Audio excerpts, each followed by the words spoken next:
Que a graça do nosso Senhor Jesus seja na tua vida e na tua casa. Vamos fazer a nossa oração diária, amém? Vamos entrar na presença do Senhor. Pai, muito obrigado por mais uma manhã, por mais um dia. Que nesse dia o Senhor venha nos agraciar com a tua presença, com a tua força, com o teu refrigério. Espírito Santo, sopra das tuas narinas a vida. Vida aos moribundos, vida àqueles que estão mortos na fé, mortos espiritualmente, que estão cansados, sobrecarregados, depressivos, ansiosos. Pai, aquele que já não tem mais esperança. Deus, visita aquele que está no leito de dor, uma cama de hospital, em um corredor gelado, abandonado, sozinho. Meu Pai, visita essa pessoa que está desesperada, que não tem um alimento na sua casa, não tem nada no seu armário, a geladeira está vazia, as contas, meu Pai, são muitas, as despesas. Há quantos talões de água, de energia estão atrasados, o aluguel está atrasado, e essa pessoa não tem emprego, não tem condição, não tem dinheiro, está desesperada. Há quantas pessoas que estão à beira da mendigância, ou talvez já estejam mendigando, mas eu oro por elas agora, Senhor. Socorre depressa, socorre o suicida, socorre este que não tem mais prazer na vida, socorre este pai de família que já não sabe o que fazer, está desesperado. Socorre o teu povo, socorre, meu Pai, esse que ainda não é teu povo, que não está com o Senhor, que voltou as costas contra o nosso Deus Todo-Poderoso, Deus Altíssimo.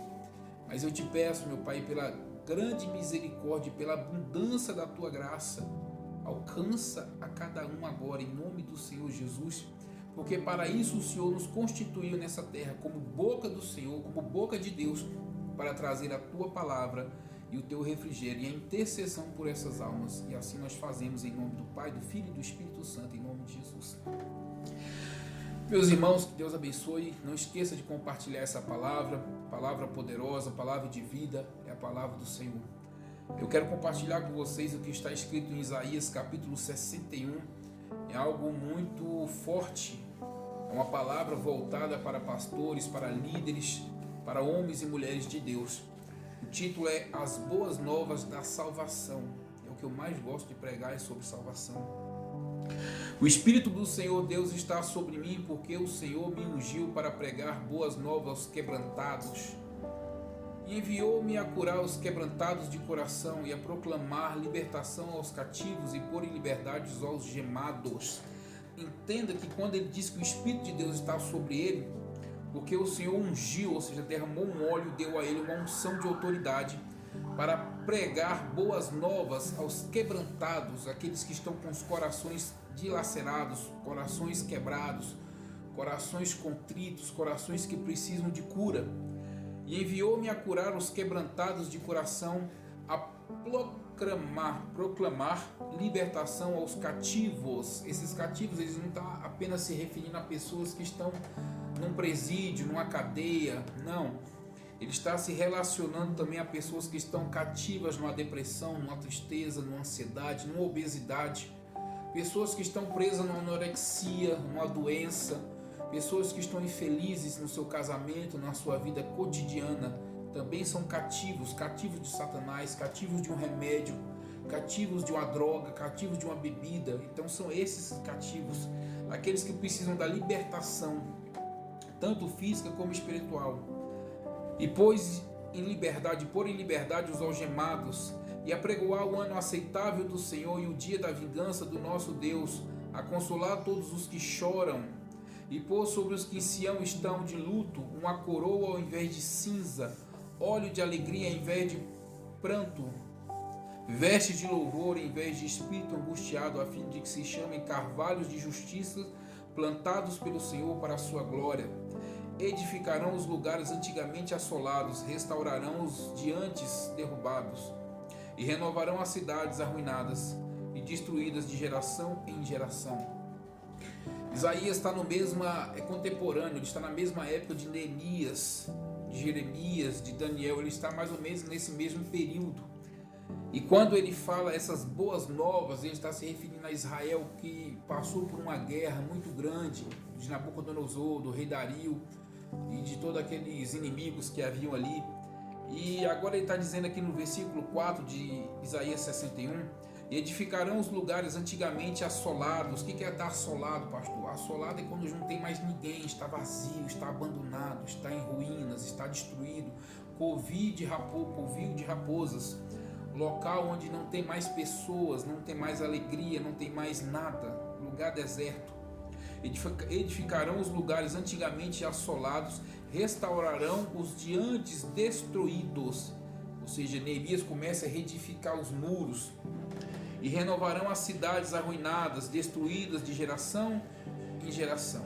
Então essa palavra está falando não só fisicamente, mas também espiritualmente. Porque não adianta edificar somente a casa, também é necessário edificar o espiritual. É de dentro para fora. Deus começa edificando o ânimo, trazendo de volta aquilo que foi levado, restituindo o que foi destruído. Quando Israel passa uma guerra e Nabucodonosor vai destruir ali o pessoal, os caldeus, né, o povo da Babilônia, destrói Israel.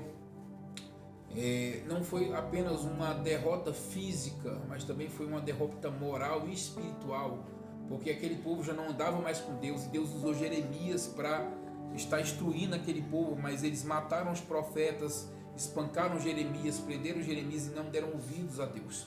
Fizeram o que era errado perante o Senhor, e Deus o entregou na mão dos inimigos. E nesse período, não só a cidade foi destruída, como as suas portas foram queimadas e os muros derrubados, mas também por dentro os sacerdotes pranteavam de aflição, choravam, se desesperavam, rasgavam as suas vestes como um sinal de vergonha e de humilhação. Porém Deus não os ouvia, não porque Deus é mau, mas pela sua incredulidade, pela dureza do coração, de eles não ouvirem primeiro a Deus e fazerem segundo o que eles queriam. Então esse castigo veio, mas agora Isaías está falando as boas novas da salvação. E edificarão os lugares antigamente assolados, restaurarão os de antes destruídos e renovarão as cidades arruinadas e destruídas de geração em geração. Então agora Deus está falando assim, depois de todo o vento, depois de toda a tribulação, eu começo a restaurar os muros, eu começo a edificar a cidade, eu levanto o meu povo, eu coloco a moral deles, eu coloco o espiritual deles lá em cima.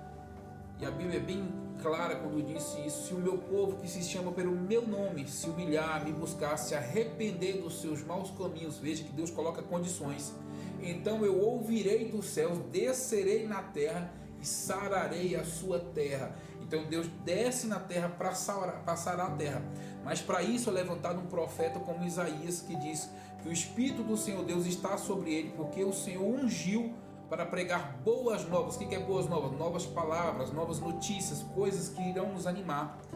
Aos quebrantados, ou seja, aqueles que estão quebrantados de coração.